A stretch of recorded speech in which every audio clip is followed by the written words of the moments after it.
how to redeem a gift card on Grubhub. Hey everyone, welcome back to the channel. In today's video, I'll show you how to redeem your gift card on Grubhub. So now without further ado, let's get started. So first thing first, open the Grubhub app on your phone and make sure that you're logged into your account. And now here, once you're inside the app, just tap on the profile icon shown in the bottom right corner of the screen. Now here, once you tap on it, you'll be prompted to your account section. Now here in this account section, you can see the option labeled as gift cards. So simply tap on it. And now here, once you're inside the gift card, you can see the option labeled as redeem a gift card. So simply tap on it.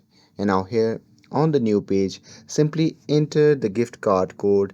And here, once you're done entering the gift card code, just tap on add to my account.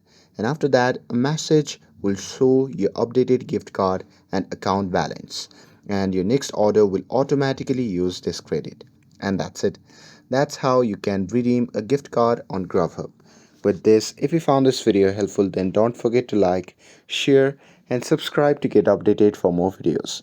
Thanks for watching, and I'll see you in the next video.